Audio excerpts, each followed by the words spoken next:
Hi, I'm wedding guitarist Damon Winter. Today we take a look at my arrangement for solo guitar of the John Phillips penned folk rock classic California Dreamin'.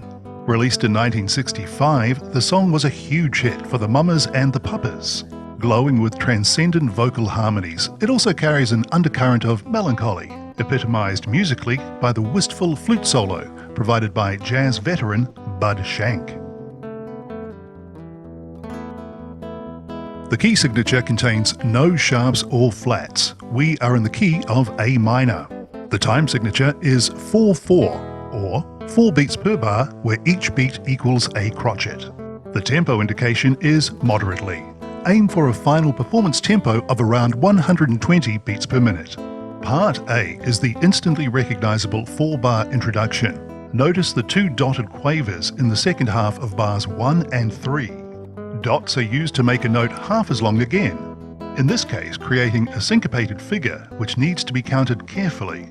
Tap and clap from beat 3 in bar 1 using semi-quavers, like this: 3 E and A, 4 E and A.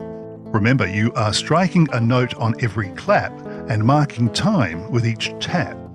In bar 2 we see diamond-shaped note heads, which indicate the notes are to be played as harmonics. In this case, we are playing the natural harmonics, which occur when you lightly press above the notes E and A on the 5th and 6th strings of the 12th fret. Allow the semi-breve E to ring for the entire bar. Notice the crescendo in the first 3 bars of part A. We begin mezzo piano, or moderately soft, climbing to mezzo forte, or moderately loud, upon reaching the first beat of bar 4. Part B contains the verse and chorus for California Dreamin'.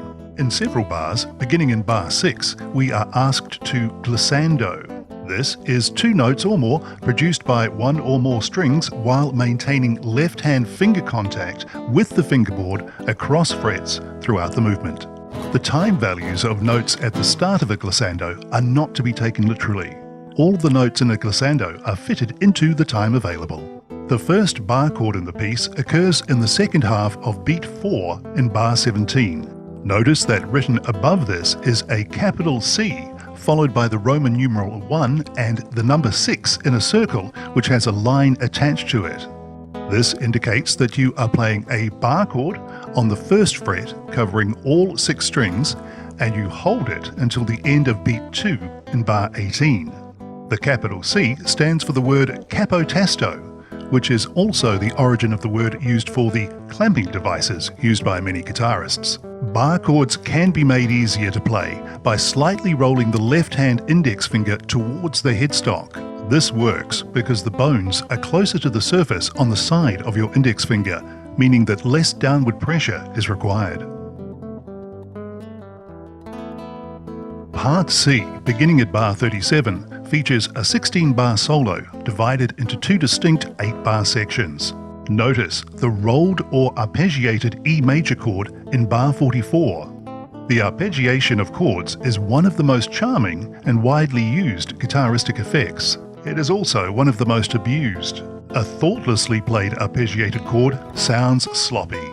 We use arpeggiation to enrich texture, and the separation of notes in time is accepted by the ear as the equivalent of separation in musical space. Problems arise when chords are spread too broadly, making them rhythmically vague. Also, if the thumb plays on the beat, the upper notes must necessarily come after the beat.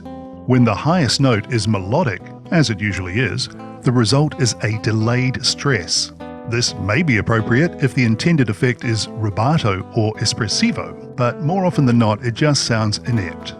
The best strategy, in most cases, is to begin arpeggiating the chord before the beat, so as to place the highest note on the beat. Rhythmically, the lower notes then have the effect of grace notes. Be careful when the thumb plays more than 1 note to keep the spacing even, and to play with consistent nail tone.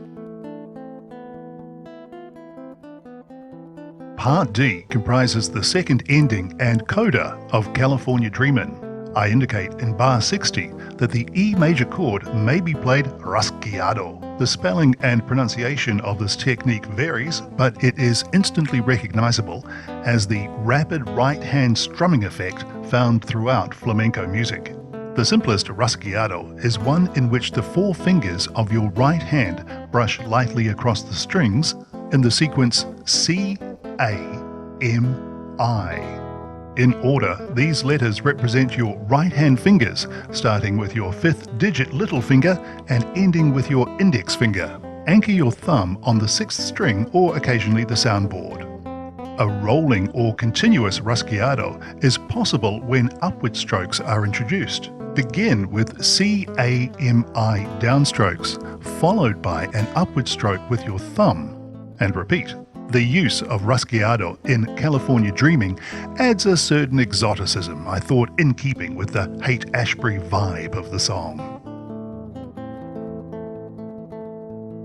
John Phillips wrote California Dreamin' in New York after his wife Michelle complained that she hated the cold and missed California. The song celebrated the state as a golden paradise, yet its delivery is tense and tinged with unease. I'd be safe and warm if I was in LA, the honeyed harmonies chime. But the minor key melancholy of the piece belies that sentiment. This dichotomy is part of the song's lasting appeal. California Dreamin' was recorded not long after the Byrds released Mr. Tambourine Man and replaced that song as the high point of 1960s folk rock. Widely loved, endlessly covered, and as enduring as the American Dream, California Dreamin' is a must-have on any set list. Have fun with my arrangement of California Dreamin'. You can download the tab, notation, and Sibelius file at easyfingerstyleguitar.com. Until next time, I'm wedding guitarist Damon Winter. Thank you for watching.